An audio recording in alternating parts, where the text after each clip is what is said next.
My name is Nadia Daris, and I'm a co-director on Our Song. I'm Daniel Clark, and I am the other co-director. Our Song is a story about a little girl who feels a calling to use her voice to sing. Strange things happen when she sings, and so she has to make a choice, either to sing or not, and then she has to deal with the consequences of her choice. I'm always looking for the life experience of the writer, the creator, the director, and how that life experience shapes their storytelling. Nadia is a singer herself. She had that in her background. It just brought even more heart to the story, I think. I think Nadia and Dan have been really incredible co-directors on this story. Dan has an art director background, so he's really brought a lot of vibrant aesthetic to the piece, as well as, his own creative perspective in terms of the direction. He's a real visionary. Anytime we're working with studios like Triggerfish who want to explore the force in brand new, interesting ways, finding that sweet spot of what the force is, and really it's that it connects all living things and that it can prop up in unexpected ways, especially for different far-flung planets and people and cultures and aliens. That's really what we focused on here when talking about Al and her voice and what it all means.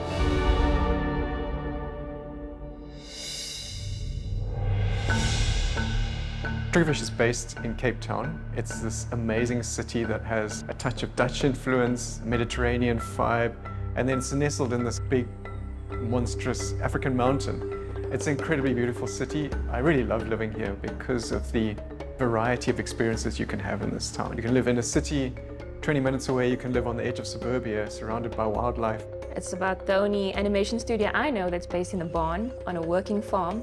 So you might be lucky enough to have a cow pass your window. We're not in America or Europe. We don't have a culture or a tradition of animation, so we kind of had to make things up as we go. That spirit has persisted. Lucasfilm wanted an expression of Africa. If you're going to make an authentically African film, it has to be made by Africans living on the African continent. And that's what Lucasfilm did. They gave us the space. They gave us the time. They gave us the creative latitude. Triggerfish approached people within the industry who they thought would have uniquely South African viewpoints of stories to tell. Nadia's had something that appealed to me, which was the idea of this girl who used the force through her voice. Nadia and Daniel are actually a dream team. I've always known Nadia as an incredibly talented animator and writer and storyteller. And Dan is the most incredible visionary artist. It really was a collaboration with Nadia because we found that me doing the storyboards and Nadia handling the edits, we could form quite a tight and efficient team. We really enjoyed this process. Animation is a medium in which there are very few rules. You are limited by your imagination and the tools that you're using, but anything is possible. And what's more exciting than being able to physically manifest a feeling that you have inside? First, it seems like it's very dangerous, and it is very dangerous. But it's about her learning how to harness that voice for good, and her father understanding that his daughter is something special, and that the old ways are not the only ways. The directors and the studio took the decision that we were only going to cast local actors for the Corbin people. We had two amazing little girls, Mpilo and Daneo, who shared the role of Au. The singing and the speaking. So the very talented Tamisha Masha took the role of Abat. The South African sensibility in Song of Hours is brought into this film in a very clever way. First of all, the voices that you hear, the South African accent is a very specific one. It sounds like nothing else on earth. You must learn restraint, Au. And then there's aspects of that I think are carried through with our culture of Ubuntu. I am because you are. And I think that someone like Abat feels that way. And I think that's definitely the tone of this film, where a father who is very protective and loving towards his daughter has to learn to let go and let her be the force. We got the incredible Cynthia Erivo to play Kratu. She brought such a gravitas to the role, and she brought such a grounding to Kratu. Cynthia Erivo, she's absolutely mesmerizing.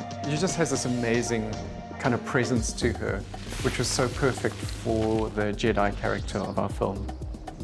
The Jedi character, Kratu, was inspired by my cousin. She's a shaman and a representative of the native peoples of Southern Africa. She can get very deep and serious in 1 second, in the next second she's cracking a joke and she's laughing her head off. You know, she's very quirky but wise. It takes courage to heed the call. It's a really beautiful film. The inspiration that's very specific to Cape Town. Cape Town has this almost prehistoric fauna that you don't really find in the rest of the world. So Spire 17, where the action takes place, the mine that all the Corbins work in, that was very much modeled on Chapman's Peak. We went to incredible efforts to make sure that the detailing of the rocks, of the flora and the fauna were accurately captured in that. The interesting thing about the look and feel of our song was that Daniel basically did one sketch, the first sketch that he did, and he locked it. That was it. When I saw Daniel's sketch, that's when I knew that we were seeing the same story, we were seeing the same world. We wanted the sort of the design philosophy of our film to feel like the audience could reach in and want to touch the world, be in the world and touch it. And to build the puppets with the felt and the leather, I think we just really wanted the surfacing artists and all the artists to look at something real, to have, not to copy it, but just to look at how things really are and to feel it when they were creating. By being able to build them using the materials that we were going to use in CG, we were able to see where the leather would be more worn, how the flyaway hairs of the felt would react. We worked very closely with Marcus to try and create a soundscape that is nostalgic and playful and has sort of that childlike wonder captured in the music. Everything has a very rich South African feeling. We worked with all these 50-year-old synthesizers to get an authentic, innocent and adventurous tone. And on the other side, we recorded the Cape Town Youth Choir in a cathedral using an ORTF microphone technique to capture the space that we were in, specifically the cave.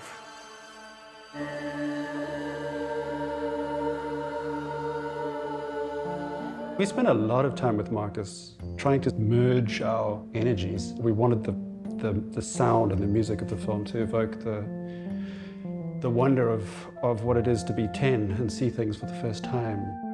Growing up in South Africa, there are many cultures, including the cultures that I grew up with, where using the voice and using song and chants, it's a means of connecting with people, connecting with the land, connecting with spirits in other realms. Ao has a deep willingness to help and heal. And the land that she lives in has a desire for healing. And so her voice is this sort of multi-dimensional bridge between her will and the needs of the land.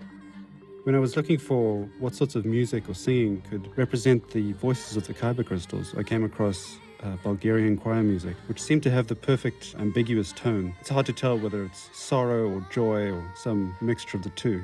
Marcus, he managed to find some really beautiful samples and weaving them together into this collective sound of this community of crystals.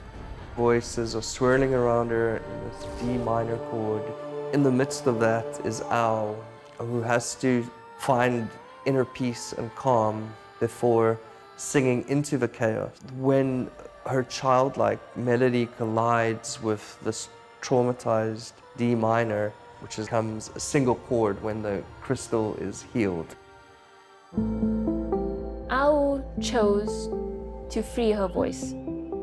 She chose to follow her own personal calling. In choosing freedom and in choosing a calling, she's taking on responsibility. And nothing says choosing freedom and responsibility like leaving the nest. We're not saying that leaving is always the right thing to do. I think for her father, Abat, his calling was to mine the Khyber. It's right for him to stay. You know? But I think for Ao, her destiny was in the stars, not in the rocks.